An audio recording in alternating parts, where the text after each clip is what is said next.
दोस्तों, स्वागत है आपका हमारे YouTube चैनल हानी वॉइस में। शुरू करते हैं एक नई कहानी के साथ। मैं खुद पर चादर ओढ़े एक सुनसान सी सड़क पर भाग रही थी। इस रात के अंधेरे में मैं बिना दाएं बाएं तरफ देखे बस भागे जा रही थी। मेरे आंसू लगातार मेरी आंखों से बह रहे थे। मैं वहां से अपनी इज्जत और जान बचाकर भाग रही थी, जहाँ एक लड़की सबसे ज्यादा सुरक्षित रह सकती है, यानी कि मेरा अपना घर। लेकिन मैं वहीं से भागकर यहाँ पहुंची थी। अगर मैं आज घर से ना भागती तो वो मेरे पाँव भागते दौड़ते मेरी मौसी की दहलीज पर जाकर रुके थे। मैंने मौसी के घर का दरवाजा देखा तो मेरी जान में जान आई थी। मैं इस वक्त बुरी तरह से हाँफ रही थी, क्योंकि मैं आधे घंटे से लगातार भाग रही थी। मैंने जोर से उस दरवाजे को बजाना शुरू कर दिया। मेरे अंदर अब भी कहीं ये डर था कि कहीं मेरा बाप मेरा पीछा ना कर रहा हो। दरवाजा मेरी मौसी ने ही खोला था। वो नींद से जागी थी, इसलिए मुंदी मुंदी आंखों से मुझे देखने लगी। यूं अचानक मुझे सामने देखकर वो हैरान रह गई थी। मैं मौसी के साथ गले लगकर फूट फूट कर रोने लगी। मेरी मौसी मेरे रोने से परेशान हो गई। कहने लगी, परी क्या हुआ है चंदा, क्यों रो रही हो? और रात के इस वक्त तुम घर से बाहर क्यों निकली थी? दिन में आ जाती मेरे पास। अगर रात को तुम्हारे साथ कोई हादसा हो जाता तो? मौसी मुझे अपने गले लगाए घर के अंदर ले आई। अब मैं उन्हें क्या बताती कि अगर मैं आज रात घर से ना भागती तो बर्बाद हो चुकी होती। मौसी ने दरवाजा बंद किया और मुझे एक कमरे में ले गई। मौसी के कमरे में मौसा सो रहे थे। मुझे वो दूसरे कमरे में लेकर आई। मुझे बेड पर बैठाया, फिर मेरे आंसू पोंछने लगी। फिर कहने लगी, तुम यहाँ बैठो, मैं तुम्हारे लिए दूध लेकर आती हूँ। रो रो कर क्या हालत बना ली है तुमने अपनी। मैं काफी घंटे से रो रही थी, बल्कि जब से मेरी माँ का देहांत हुआ था मेरी किस्मत में तो जैसे आंसू बहाना ही लिखा गया था। मेरी हिचकी नहीं रुक रही थी। जब मौसी मेरे लिए दूध का गिलास ले आई, कहने लगी, ये पी लो। मैं सुबह से भूखी थी, इसलिए मैंने कांपते हाथों से वो गिलास पकड़ा और पीने लगी। कुछ घूंट भरते ही मुझे अपने अंदर एक सुकून सा महसूस हुआ था, शायद इसलिए कि मैंने सुबह से कुछ नहीं खाया था। मौसी को मैंने खाली गिलास पकड़ा दिया। मौसी मुझसे इस वक्त घर से भागने की वजह पूछने लगी। मैं फिर से रोने लगी। मैंने कहा, मौसी वो बाबा मेरे साथ। मैं रोते हुए हिचकियों के साथ अभी बात बताने ही लगी थी कि मौसी के घर का दरवाजा बुरी तरह से बजाया गया था। मेरी तो जैसे जान ही लबों पर आई थी। मैं जानती थी कि बाबा ही होंगे। मैंने डर कर मौसी का हाथ पकड़ लिया। मैं होश खो बैठी थी। मैंने कहा, मौसी मुझे बाबा से बचा लो, वो मुझे अपने साथ घर ले जाएंगे। ये कहकर मैं रोने लगी। ये सुनकर तो मौसी भी कुछ परेशान से दिखाई देने लगी थी। मौसी ने मुझे इसी कमरे में रखी टेबल के पीछे छुपा दिया और कहने लगी कि घबराना मत, मैं सब संभाल लूंगी।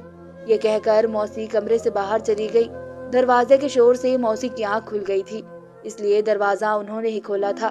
बाबा और उनके साथ चंद हट्टे खट्टे बदमाश थे, जो किसी भूखे कुत्ते की तरह से मेरा पीछा करते करते यहाँ तक पहुँच चुके थे।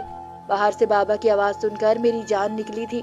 डर के मारे मेरे पेट में बल पड़ने लगे थे। बाबा मौसी और मौसा से बहस कर रहे थे।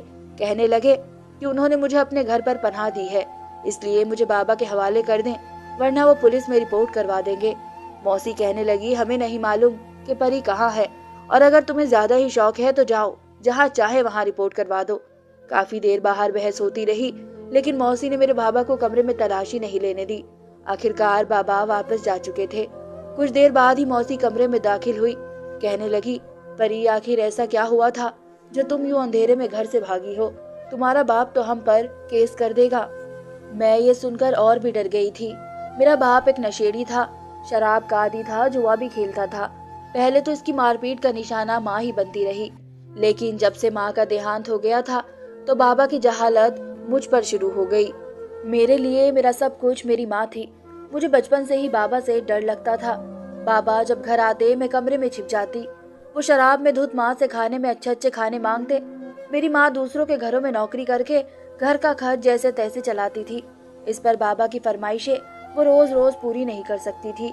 यहाँ माँ के मुंह से इनकार निकलता था, उधर बाबा माँ पर हाथ उठाने लगते थे।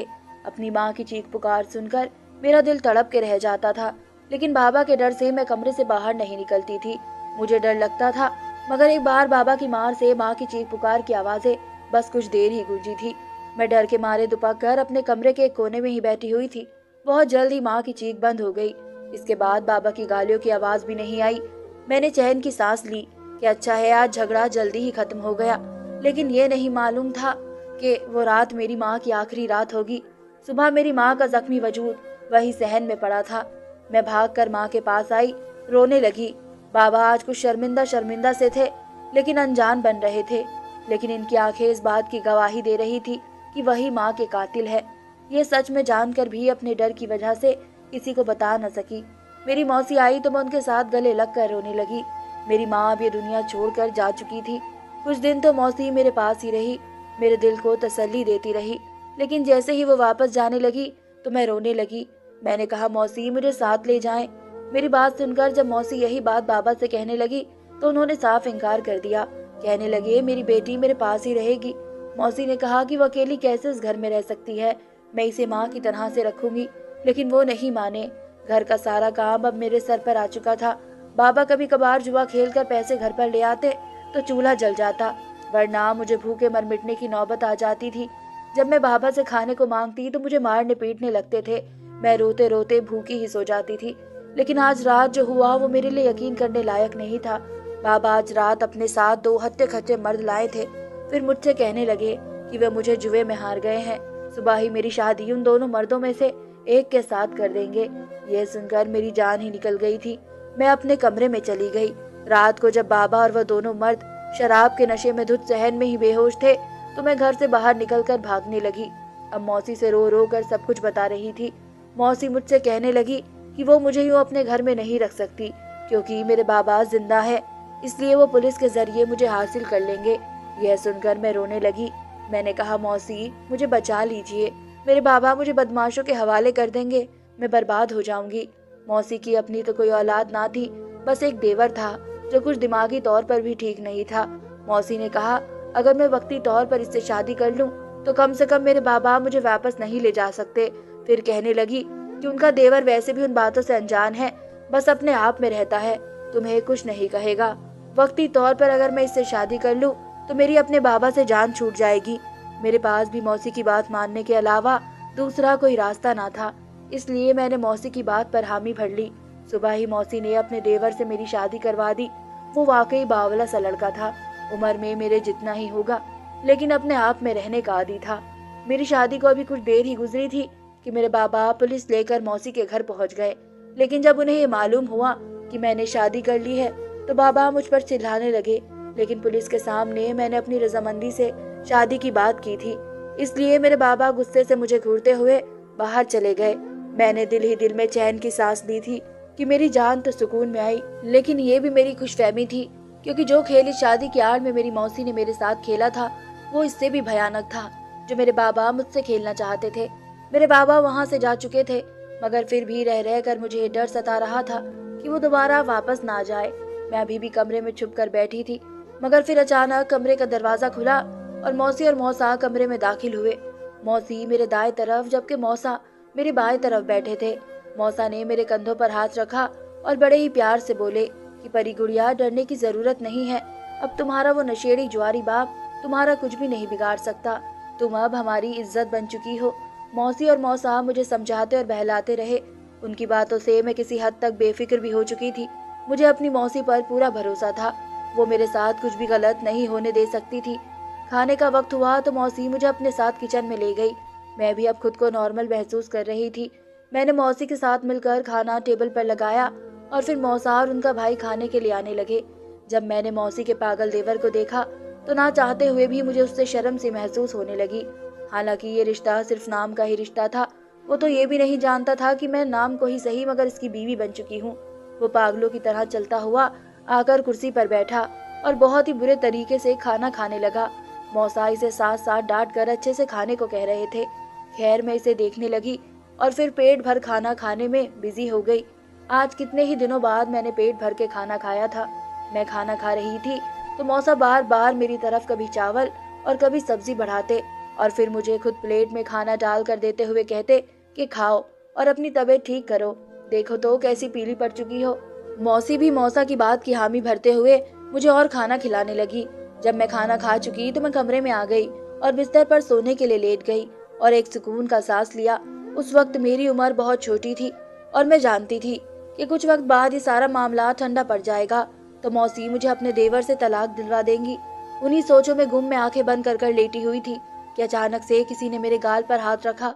मैं बौखला कर बड़ी मुश्किल से अपनी चीख रोकती हुई आंखें खोलकर देखने लगी। मैंने जब देखा तो सामने मौसा खड़े थे। वो मुझे यूं हड़बड़ाया हुआ देखकर कहने लगे कि अरे परी, तुम इतना डर क्यों रही हो? मैं हूँ तुम्हारा मौसा। वो मुस्कुराकर मेरे पास ही बिस्तर पर बैठ चुके थे। उनका यूं बेझिझक अंदाज मुझे बिल्कुल भी अच्छा नहीं लगा था। मैं फौरन से जरा दूर हटकर बैठ गई और शर्मिंदा से अंदाज में बोली कि नहीं, आपकी मौजूदगी का एहसास नहीं हुआ, इसलिए बस थोड़ा डर गई थी। वो एक बार फिर मेरे सर और गाल पर हाथ फेरते हुए बोले कि अब तुम्हें डरने की कोई जरूरत नहीं है, तुम अपना ख्याल रखो। यूं बुझे हुए चेहरे के साथ तुम बिल्कुल भी अच्छी नहीं लगती। मौसा की नरमी और प्यार से मैंने सिर्फ उनकी भांजी होने का रिश्ता समझा था, मगर उनके दिल में क्या चल रहा था ये मैं बिल्कुल भी नहीं जानती थी। तभी मौसी कमरे में आई। उनके हाथ में दूध का गिलास था।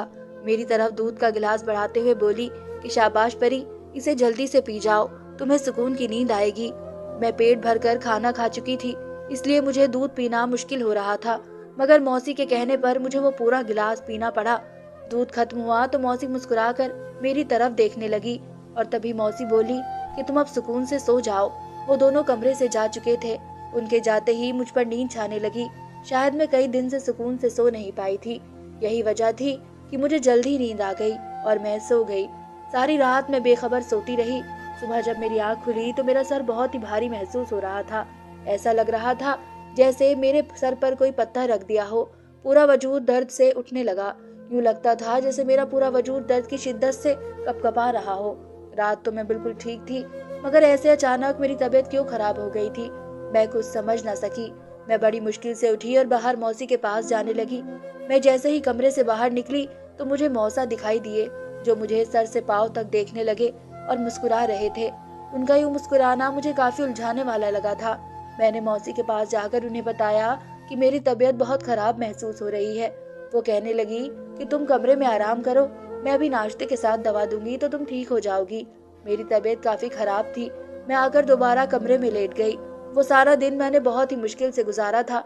जब शाम को मेरी तबीयत कुछ संभली तो मैं सहन में चली आई, जहाँ मेरा पति पौधों के पास बैठा मिट्टी निकाल निकाल कर बाहर फेंक रहा था। न जाने वो ऐसा क्यों कर रहा था। उसे ऐसा करते देखकर मुझे कुछ खटका और मैं चलती चलती उसके पास गई और पूछने लगी कि वो क्या कर रहा है। मैं कई बार सवाल पर भी उसने मुझे कोई जवाब न दिया। मैंने 5 बार उससे पूछा तो उसने एक कड़ी नजर मुझ पर डाली और फिर मिट्टी मेरी तरफ उछाल दी।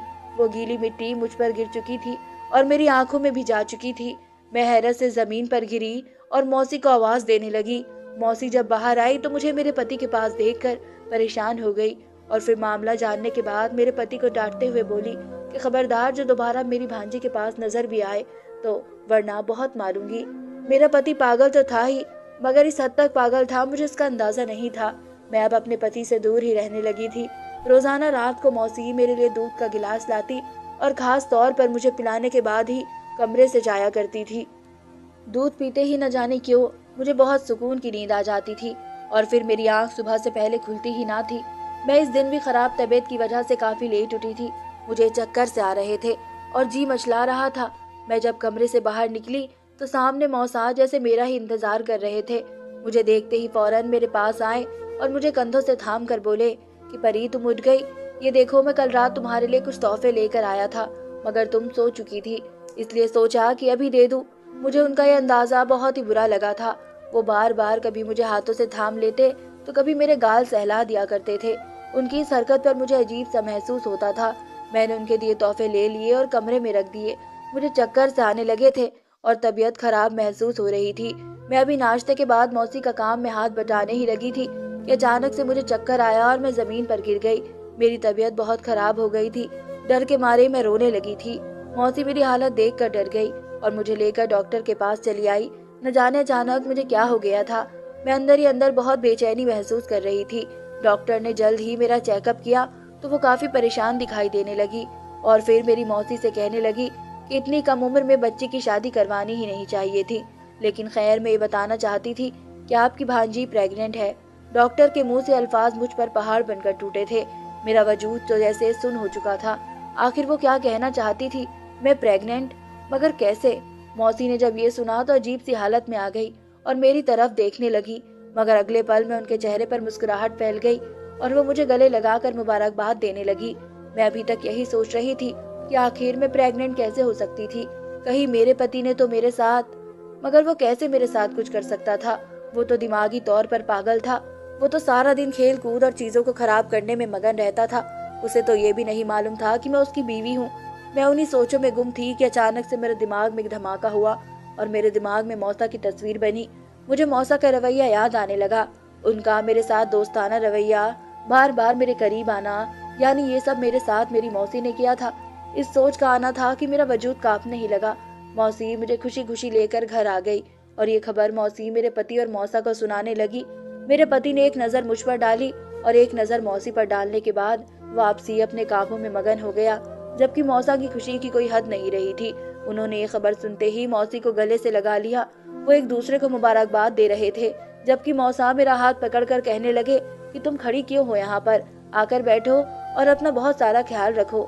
कुछ देर बाद जब मौसा और मेरे पति वहाँ से गए तो मैं मौसी के गले लगकर रोने लगी और बोली, मौसी ये सब कैसे हो सकता है? मैं तो अपने पति को पागल समझती थी, मगर मौसी मेरी हालत देखकर मुझे चुप करवाते हुए बोली कि अब जो कुछ होना था वो तो हो चुका है बेटा। तुम्हारे सोने के बाद मैंने अक्सर तुम्हारे पति को तुम्हारे कमरे से निकलते देखा है। अब वो तुम्हारा पति था, मैं उसे रोक तो नहीं सकती थी। रही बात उसके जहनी दिमाग की, तो वो दिमाग का थोड़ा पागल जरूर है। अगर तुम उसके साथ अच्छा रवैया रखो तो वो तुम्हारे साथ भी अच्छा रवैया ही रख सकता है। बस वो घुलने मिलने में वक्त लेता है। दिल का बहुत अच्छा है और अब तो उसका इलाज भी चल रहा है, सब ठीक हो जाएगा। मौसी मुझे समझाने में लगी थी, मगर मेरी सुई अभी तक वहीं अटकी हुई थी। मौसी ने मेरे पति को खास बात कही कि खबरदार, जो अब अपनी बीवी को तुमने तंग किया, ये अब तुम्हारे बच्चे की माँ बनने वाली है। मेरा पति बच्चे की तरह उनकी बात पर सर हिला चुका था। वो मेरे पास आकर बैठा तो मुझे उससे खौफ आया। मैं दूर हटी, मगर वो मेरा हाथ थाम कर बातें करने लगा। धीरे धीरे मेरा उससे डर खत्म होता चला गया। मगर शाम को जब मौसा घर आए तो मेरे लिए ढेर सारे फल और बहुत सारी खाने पीने की चीज देकर आए। उन्होंने अपने हाथों से फल काट कर मुझे दिए। मुझे उनसे बहुत ही नफरत महसूस हो रही थी। मेरे साथ ना सब कुछ हो चुका था, मगर मैं अब तक कुछ भी जान नहीं सकी थी। इस रात एक बार फिर मौसी दूध लेकर मेरे कमरे में आई, मगर मुझे मौसी पर भी शक हो रहा था। शायद वही तो मेरे पति के साथ मिलकर मेरे साथ गलत तो नहीं कर रही थी। मैंने दूध के गिलास पीने की बजाय सारा दूध उनसे छुपा कर गिरा दिया। मौसी की औलाद नहीं थी, क्योंकि वो बांझ थी। शायद इसलिए उन्होंने मेरा इस्तेमाल किया था। कुछ देर बाद मैं जानबूझकर सोने का नाटक करते हुए लेट गई और तभी कमरे का दरवाजा खुला और कोई शख्स अंदर आया। थोड़ी देर बाद वो मेरे साथ आकर लेट चुका था और फिर मेरे कान के पास सरगोशी के अंदाज में जो कुछ बोला वो सुनकर मेरे होश उड़ गए। वो कहने लगा कि परी, भाभी ने आज फिर डांट कर मुझे तुम्हारे पास सोने का बोला है। मैं रोज तुमको बताता हूँ, मगर तुम सुनती ही नहीं हो। वो मुझसे बहुत कुछ कह रहा था, जिसे सुनकर मेरा चेहरा लाल हो गया। इसी पल मैं जल्दी से उठी और कमरे से बाहर निकल आई। मुझे मौसा की बातों की आवाज आ रही थी। मौसा खुशी से मौसी को कहने लगे कि मुझे तो इंतजार ही नहीं हो रहा, कब 2 महीने पूरे होंगे और वो बच्चा हमारी गोद में आएगा। मौसी भी चहक कर बोली कि हाँ, ये बच्चा परी और उसके पति का होगा, मगर हम उसे अपना नाम देंगे। इसलिए तो ये सारा खेल रचाया है मैंने, ताकि हमें औलाद मिल सके। दोनों को नींद की दवा मिलाकर दूध पिलाकर हमने अपना काम निकलवा ही लिया। मैंने जब ये सुना तो मेरे होश उड़ गए, यानी मेरा शक गलत था। ये बच्चा मेरे पति का ही था, मगर मौसी जानती थी कि मैं अपने पति के साथ ताल्लुक नहीं बना सकती, तभी उन्होंने ये खेल खेला था। अगली सुबह मैंने मौसी से 2 टुक बात की तो वह शर्मिंदा सी हो गई।